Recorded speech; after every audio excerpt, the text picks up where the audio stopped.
پاکستان اگلے ماہ اقوام متحدہ کی سلامتی کونسل کی صدارت سنبھالے گا۔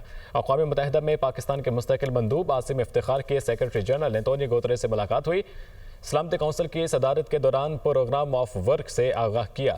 عاصم افتخار کی مشرق وسطیٰ کی بگڑتی صورتحال پر گفتگو، کہا کہ امن و سلامتی کے فروغ کے لیے رکن ممالک پرعزم ہیں، صدارت کو کھلے، شفاف اور مشاورتی انداز میں انجام دیں گے۔ پاکستان اگلے ماہ اقوام متحدہ کی سلامتی کونسل کی صدارت سنبھالے گا۔ اقوام متحدہ میں پاکستان کے مستقل مندوب عاصم افتخار کی انتونیو گوتریس سے ملاقات، سلامتی کونسل کی صدارت کے دوران آگاہ کیا۔ عاصم افتخار کی مشرق وسطیٰ کی بگڑتی صورتحال پر گفتگو، امن و سلامتی کے فروغ کے لیے رکن ممالک پرعزم ہیں۔ عاصم افتخار کا کہنا تھا، صدارت کو کھلے، شفاف اور مشاورتی انداز میں انجام دیں گے۔ پاکستان اگلے ماہ اقوام متحدہ کی سلامتی کونسل کی صدارت سنبھالنے جا رہا ہے۔ اقوام متحدہ میں پاکستان کے مستقل مندوب عاصم افتخار کی سیکرٹری جنرل انتونیو گوتریس سے ملاقات ہوئی۔ لاہور سمیت پنجاب کے مختلف علاقوں میں بارش، سرگودا، کالا باغ، مرید کے خوشاب، کرک سمیت مختلف علاقوں میں بادل برس پڑے۔ بارش کے بعد موسم خوشگوار ہو گیا۔ لاہور سمیت پنجاب کے مختلف علاقوں میں بارش، سرگودا، کالا باغ، مرید کے خوشاب، کرک سمیت مختلف علاقوں میں بادل برس پڑے۔ بارش کے بعد موسم خوشگوار ہو گیا۔ امریکی صدر ڈونلڈ ٹرمپ کا کہنا ہے، ایران ایٹمی ہتھیار نہیں رکھ سکتا اور ہم نے ان کا نیوکلیئر پروگرام تباہ کر دیا ہے۔ ہمارے حملے کے بعد ایران کا ایٹمی پروگرام کئی سال پیچھے چلا گیا ہے۔ ہم اگلے ہفتے ایران کے ساتھ کسی معاہدے پر پہنچ سکتے ہیں۔ یوکرائن اور روس کے درمیان جنگ ختم کرنا بہت مشکل کام ہے۔ پیوٹن ایک مشکل انسان ہے، جبکہ صدر زیلنسکی پر بھی مجھے تحفظات ہیں۔ یہ جنگ 12 دن میں ختم نہیں ہو سکتی۔ میرے دور حکومت میں پاک بھارت کشیدگی ختم کرانا سب سے بڑا کارنامہ ہے۔ پاک بھارت جنگ کے تناظر میں صدر ٹرمپ کا کہنا تھا کہ پاک بھارت جنگ سب سے اہم مسئلہ تھا۔ بڑی کامیابی پاک بھارت جنگ رکوانا ہے۔ میری ملاقات پاکستان کے فیلڈ مارشل سید عاصم منیر سے ہوئی۔ فیلڈ مارشل سید عاصم منیر میرے دفتر میں تشریف لائے۔ وہ میرے بہت اچھے دوست ہیں، ایک سچے شریف آدمی ہیں۔ میں نے تجارت اور آگے بڑھنے کی بات کی تو فیلڈ مارشل کا جواب مثبت تھا۔ پاک بھارت کشیدگی کی تجارتی ڈیل کے عوض ختم کرایا۔ وہ نیٹو سربراہی اجلاس میں خطاب کر رہے تھے۔ ایران پر امریکی حملوں سے جوہری تنصیبات تباہ نہیں ہوئی، امریکی میڈیا کا دعویٰ۔ خفیہ معلومات کے مطابق امریکی حملوں سے بنیادی مواد تباہ نہیں ہوا۔ جوہری توانائی کا بنیادی ڈھانچہ تاحال موجود ہے۔ امریکی حملوں سے ایرانی جوہری پروگرام صرف چند مہینوں کے لیے پیچھے ہو گیا ہے۔ CNN کی ایران کی جوہری تنصیبات پر امریکی حملوں سے متعلق رپورٹ۔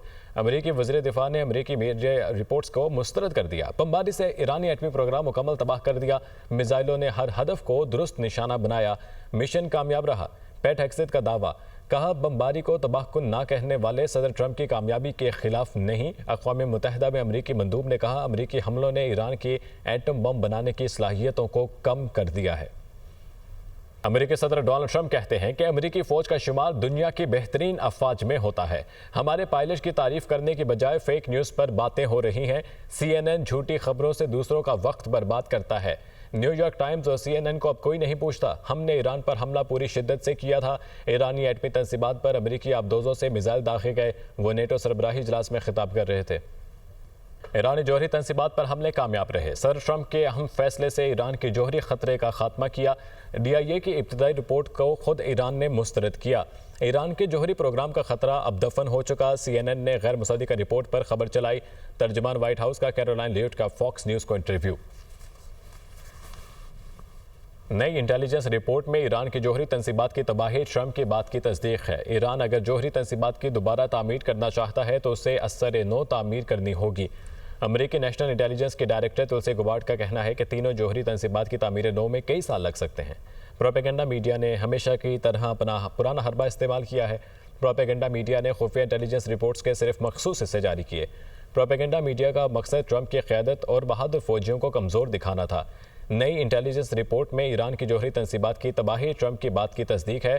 تلسی گبارڈ نے مزید کہا، ایران اگر جوہری تنصیبات کی دوبارہ تعمیر کرنا چاہے تو اسے ازسر نو تعمیر کرنی ہوگی۔ کہ انٹرنیشنل ایٹامک انرجی ایجنسی کا ڈائریکٹر جنرل کی پیرس آمد ہوئی۔ رافیل گروسی کے فرانسیسی صدر کو ایرانی جوہری پروگرام سے متعلق بریفنگ دی گئی۔ ملاقات کے دوران ایران کی جوہری تنصیبات پر امریکی حملوں پر بھی تبادلہ خیال ہوا۔ رافیل گروسی نے ایمانوئل میکرون کو ایرانی جوہری پروگرام سے متعلق مستقبل کی حکمت عملی سے بھی آگاہ کیا۔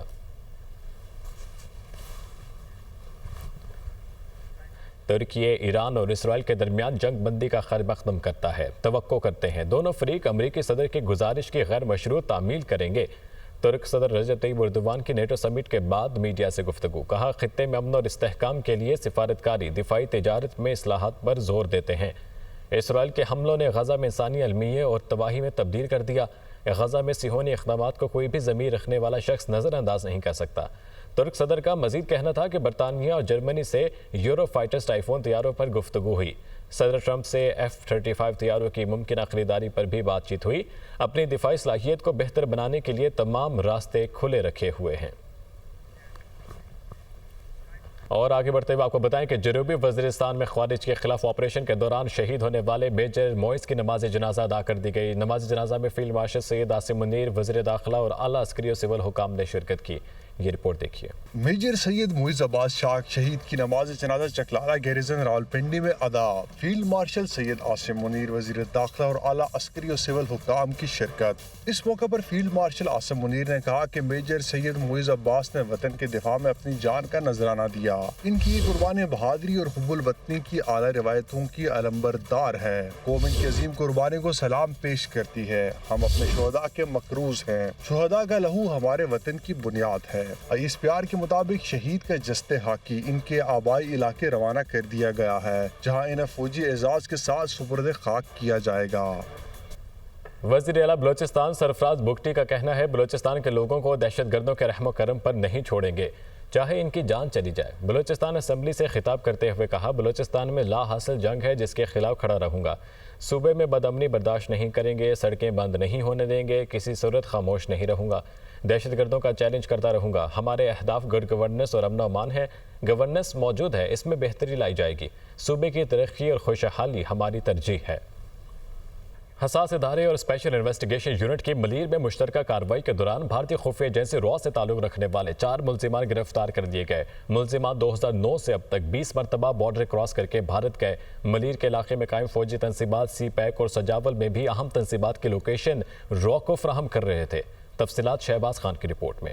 خفیہ ایجنسی را کے 4 ایجنٹس گرفتار۔ حساس ادارے اور CIA پولیس کے اسپیشل انویسٹیگیشن یونٹ نے ملیر قائد آباد میں کارروائی کرتے ہوئے پاکستان دشمن بھارتی خفیہ ایجنسی را کے لیے جاسوسی کرنے والے 4 ملزمان کو دھر لیا۔ ملزمان کی شناخت محمد خان بریو، جمین ملا، اختر تھیم اور غلام قادر عرف آکاش کے نام سے ہوئی۔ گرفتار را ایجنٹ سے ہینڈ گرنیڈ، اسلحہ اور گاڑی بھی برآمد ہوئی۔ SSP SIU شعیب میمن نے پریس کانفرنس کرتے ہوئے بتایا کہ ملزمان حساس مقامات، اہم تنصیبات کی تصاویر اور ویڈیوز جیو ٹیکنگ کر کے بھارتی ایجنسی را کو فراہم کر رہے تھے۔ 2009 سے یہ بھارت کی ایجنسی را اور BSF کے کیمپ نمبر 59 میں ایک کرنل ہیں رنجیت، ان کے ساتھ رابطے میں ہیں۔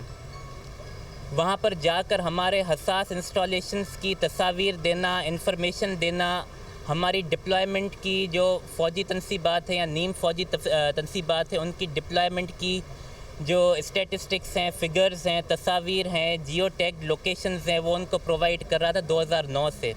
شعیب میمن کا مزید کہنا تھا کہ بھارتی جاسوس اہم معلومات سمندر پار بارڈر پر BSF کے کرنل کو فراہم کرتے تھے، جس کے بدلے میں ایجنٹس کو نقد رقم، کپڑے، سگریٹ اور شراب ملتی تھی۔ ملزمان سے حاصل کردہ ڈیٹا کو فورینسک کے لیے بھیج دیا گیا ہے۔